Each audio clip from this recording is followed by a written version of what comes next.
If you make sure you're connected, the writing's on the wall.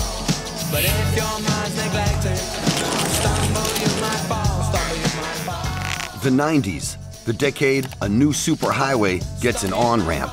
The 90s is when all that stuff kicked off. The internet kicked off. The arrival of the internet is as important as the arrival of the printing press. It was like a revolution of everything. Incredibly, few see it coming. This will never catch on, this internet. Never. Or understand the havoc it would wreak. Everything they did, they must have watched on the internet. The internet was just a newborn baby screaming and crying and disrupting everyone's sleep. But then suddenly, the world was wide awake. Oh, baby.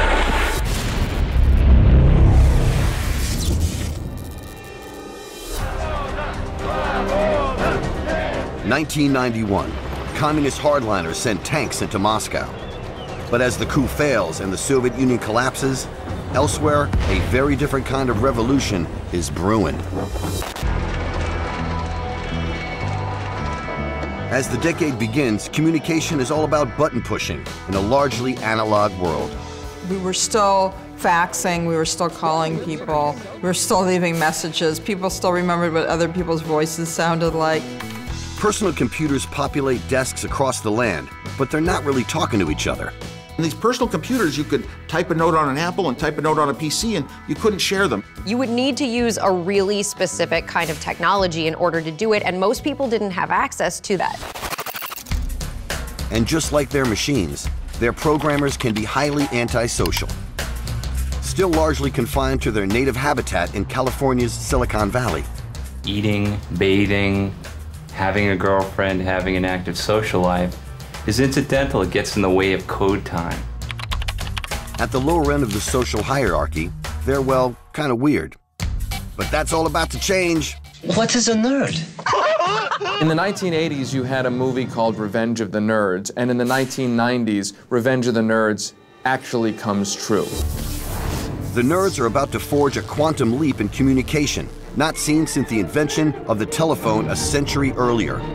Hello? When in 1991, ultimate nerd Tim Berners-Lee finally manages to get computers talking with the World Wide Web. Tim Berners-Lee created HTML, just a language that if everybody follows these rules, then your browser would show the data roughly the same as everyone else's.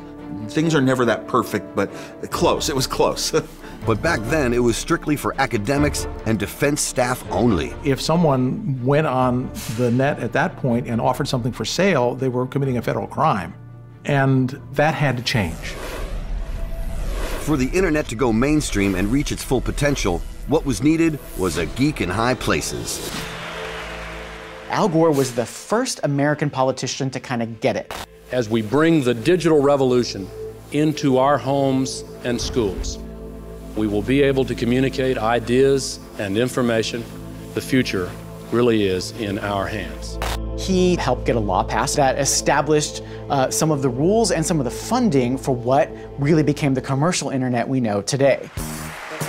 But good old Al Gore helps himself to a bit too much credit. I took the initiative in creating the internet. I mean, who is the guy that invented the internet? It's not Al Gore. We've eliminated him. Al Gore made a claim to perhaps be more responsible for the internet than he was. It was a big politicized misunderstanding. Al Gore was very involved and integral to bringing this technology out of sort of government, military, university, research labs and into the world.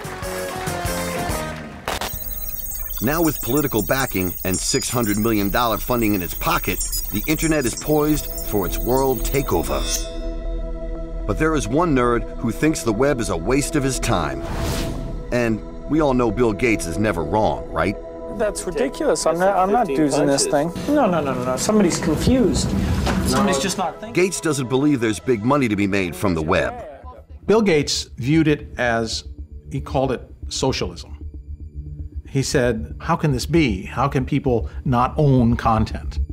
But in August 1995, he does believe his new Windows software is set for world domination and enlists Central Perk's finest for its demo. Welcome to the Microsoft Windows 95 video guide. Just hit any key, and you'll see it right behind the screensaver. Oh, pretty. Oh, and no messy DOS buildup. What is this, a paper towel commercial?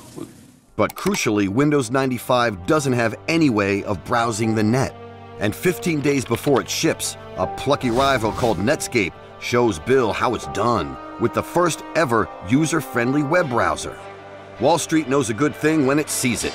At 11 a.m. this morning, the company's stock went public and Wall Street went bonkers. Bill started to become particularly aware at how serious Netscape was as a competitor. It was an existential threat. The company issued 5 million shares, but brokers were backed up with orders for 100 million. The Netscape IPO just opened everybody's eyes to the value of the internet. I mean, that stock shot up so quickly.